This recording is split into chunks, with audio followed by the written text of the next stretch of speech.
This nation is so divided under this divisive president that the last thing we need now is to worry about the safety of the first family and the commander-in-chief. And whether we like his policies or hate them, as I do, whether we hate his decisions, as I do, Barack Obama is our president and the commander-in-chief. And you know, something happened today that was positive. During today's hearings, both the Dems and Republicans seemed to get their act together. For the first time in a very long time, I saw both sides of the aisle acting together.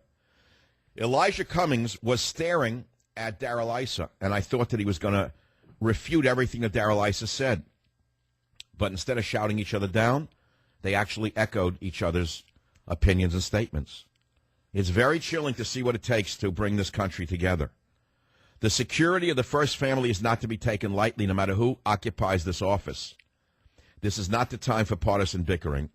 It's time for accountability, and I'm going to ask you, the American people, what would satisfy you for this massive breach in security for the President of the United States? Again, I want to remind you that I'm the only one in the media who covered the fact that about a year and a half ago, or it was a year ago, an unarmed black lady in a car was assassinated by the Secret Service and the Park Police. She did not even breach the fence. She drove in circles. She was confused. She was lost, and they killed her.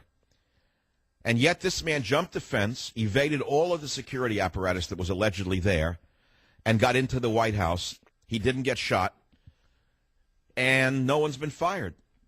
I mean, this is a very serious issue here. What do you think is really going on? Why do you think this happened? Now, yesterday we discussed this on the Savage Nation. As again, I want to reiterate, I'm the only one in the media to have had the lawyer for that unarmed black woman who was executed outside the White House a year ago on the show. So far as I know, he was never invited onto Fox News, nor am I invited on with Stop the Coming Civil War, which I know is going to be a bestseller anyway. With or without Fox News, who thinks that they're God Almighty of the conservative world. Hey, Roger Ailes, you're not God. You're just a man like I am. And you don't control me, and you don't control America, Roger.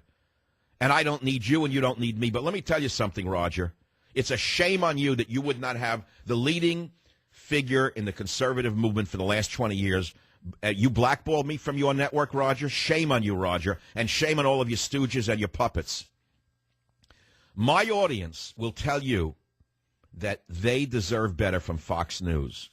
But Fox News didn't even have the lawyer for that unarmed black woman who was assassinated on the show, did they? They didn't want to cover that one.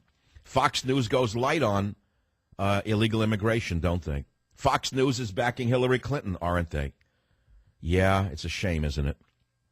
Despite all of their intelligent, high-powered hosts and hostesses, if you can still say hostess, I don't know if that's allowed. I don't know if a woman today is considered a host or a hostess, but to me, they will always be hosts and hostesses. And the hostesses and hosts on Fox News, frankly, deserve better than a man who blackballs people because he can't control them.